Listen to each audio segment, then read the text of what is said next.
I actually started with Taekwondo when I was younger and teaching people how to do it right. I think that's the game changer. Improving my diet, so I put on some more weight. Lots of pizza. People think that the more weight I cut, the bigger advantage I have.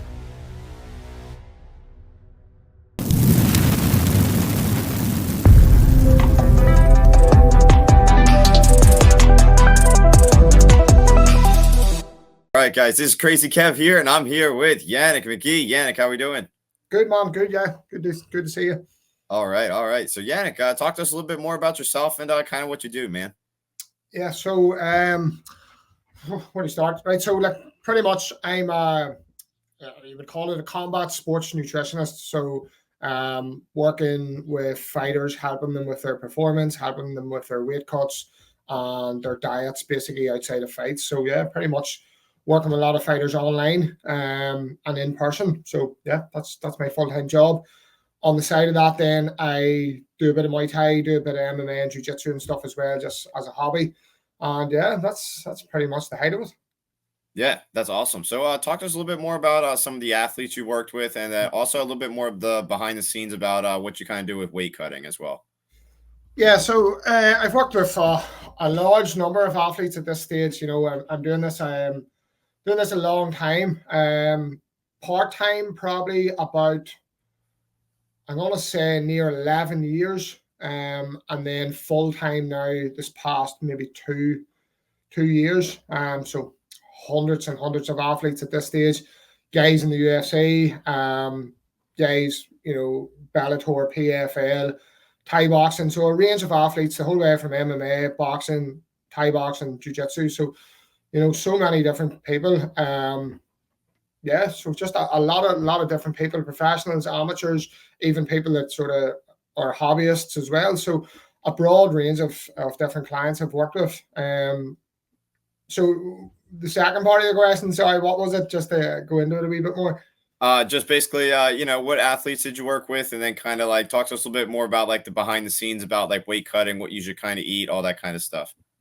Yeah, so look, for the actual weight cuts, it has to be very, very individual for the person. You know, we have, and you know, it's all over social media now. You have so much information out there. We have evidence-based practices that work, you know, and we have a lot of research now coming out for combat sports, and we have kind of the best practices. You know, we need to in fight week do certain things.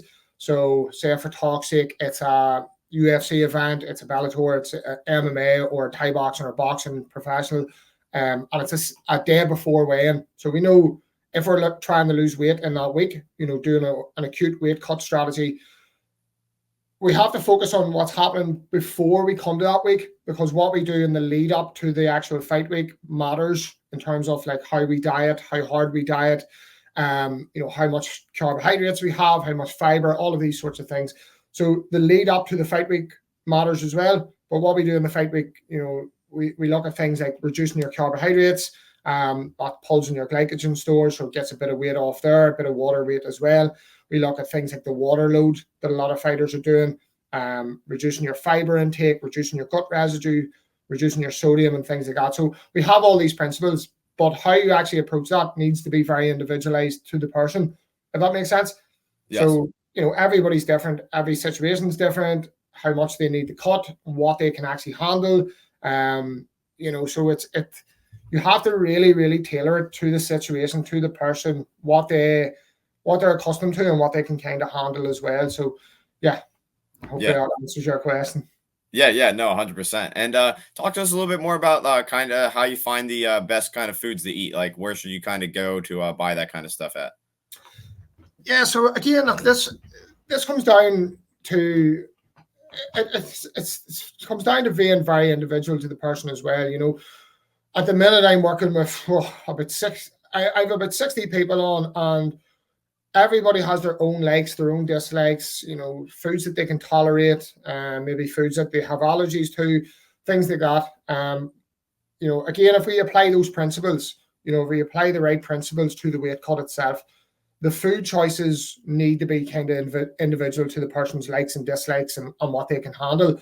So you can have a broad range of foods. You know, if we're looking at something like the first couple of days, or the first maybe, you know, first few days, the way I do it is the first few days, say 10 days out, 7 days out, first couple of days are just low carb. So we look at their current diet and we reduce the carbohydrates from that. So, you know, we're looking at, you know, higher fat foods, we're looking at more protein, we're looking at reducing the carbohydrates. So pastas, rice, some fruits, those sorts of things are coming out of the diet. So what they actually choose in terms of, you know, whether it's dairy, whether it's chicken, turkey, mince, beef, you know, all of these sorts of things, eggs, it really boils down to what they like. You know, as long as we're hitting that principle of low carbs in those first few days, that's fine. You know, as long as they get that principle right and they can choose whatever foods they want. Then in the next couple of days, we're looking at reducing fiber, reducing sodium. So then when we go to that stage, we need to kind of be a bit more cautious with the foods that we're choosing. You know, if we're choosing like highly processed foods, the sodium content is going to be very, very high. You know, so we have to eat a lot more fresher foods, a lot, you know, we're looking at veg, we're looking at even, you know, meats, fish, dairy, those sorts of things. And we're trying to kind of like reduce the processed foods as well in the last few days. So again, like a long-winded answer, but really, you know, it does boil down to hitting the principles and then choosing what foods fit around that person. Right, right. Now, talk us a little bit more. I know it's probably individualized as well too with this question, but talk us a little bit more about like how you kind of go into like prepping for a fighter, just for like, you know, kind of like what you kind of do with them.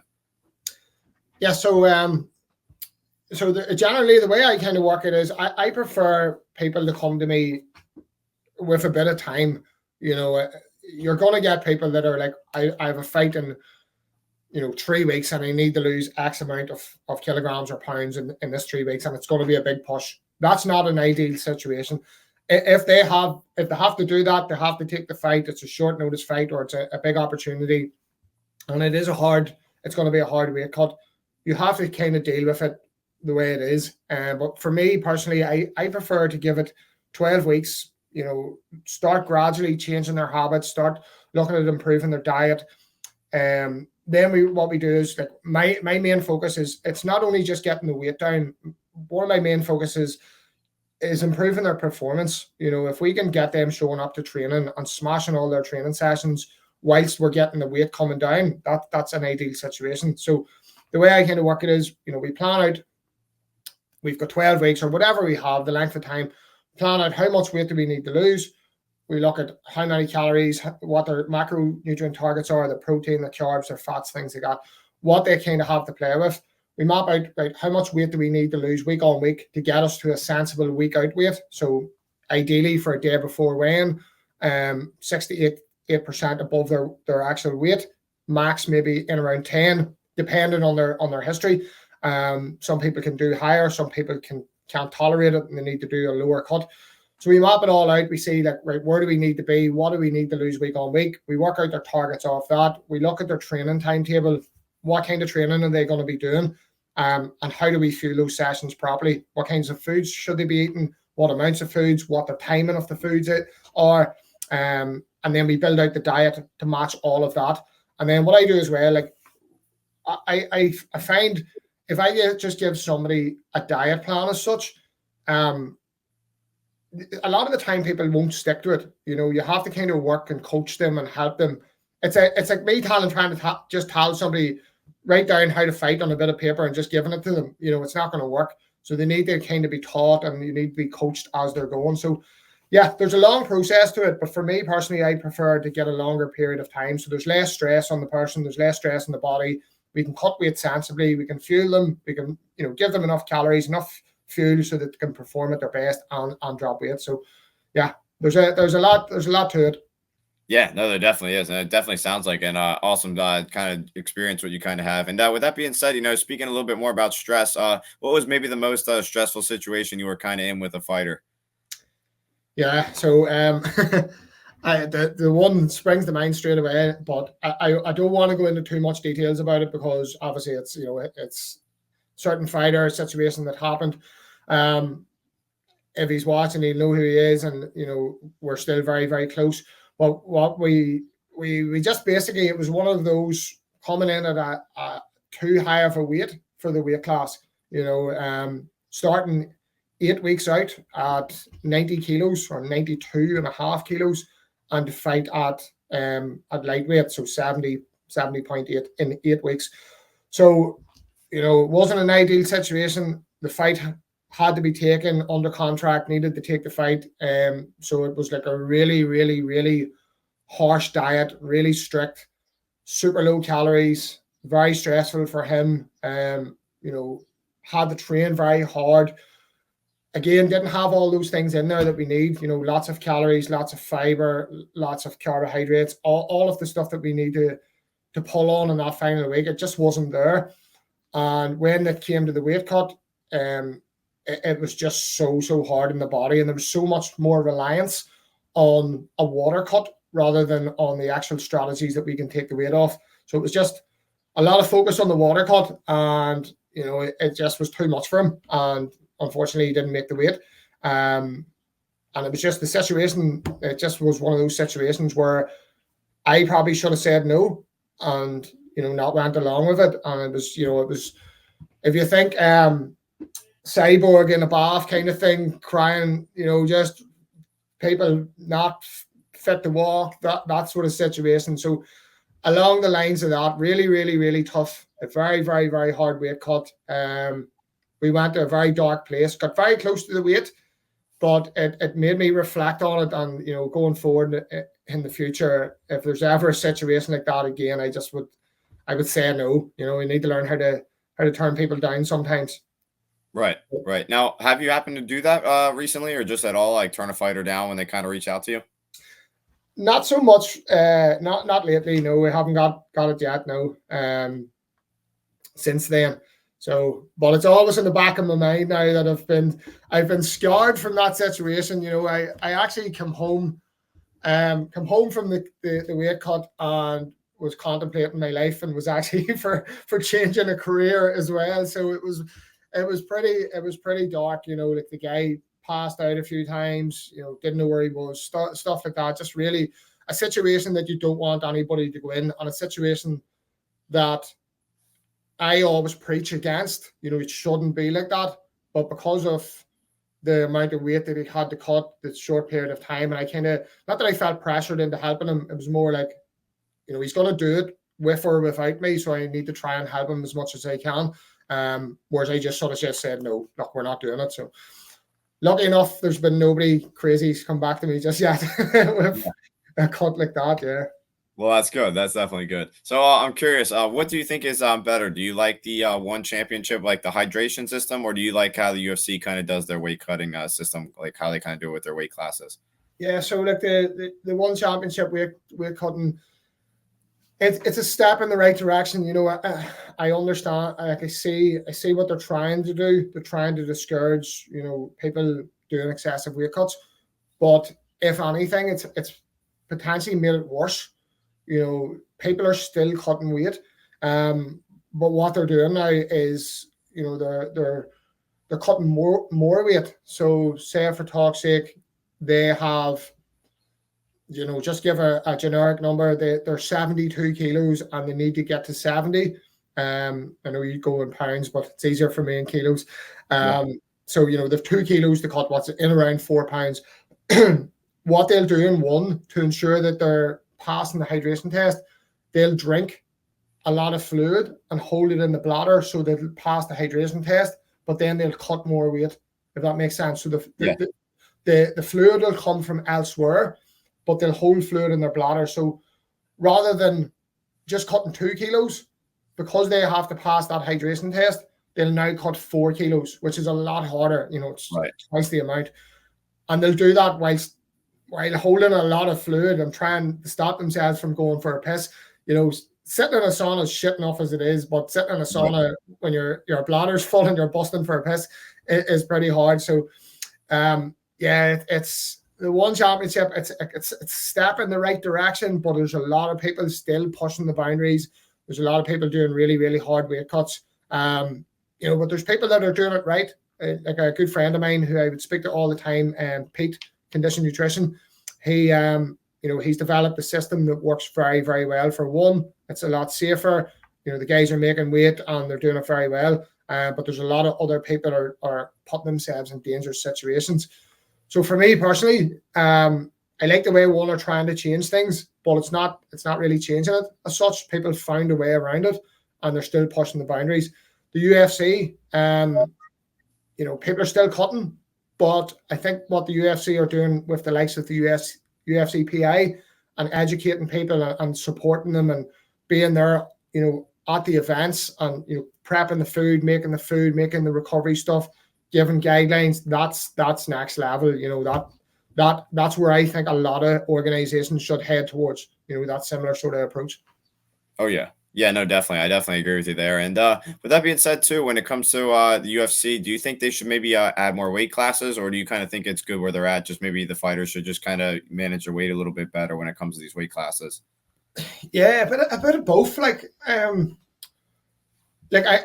From my experience working with people, when they get a catch weight, they're like, "Oh, sweet, I don't need to cut as much weight." They don't say to themselves, "I'm going to go heavier and cut more to get to this catch weight." It's almost like, I'll just not cut as much and I'll come in fresher. So with the actual weight classes there, with people maybe don't need to cut as much, a lot of people might not cut as much, and they might, they might just say, "Look, I'll just go into this little bit heavier weight class." And for some people, like that guy that we went through hell with, if he had super lightweight, maybe if that had been a weight class for a PFL, he would have been fine, would have been easy for him. So I think if we had more weight classes, yes, it would get a lot of people to maybe not cut as much.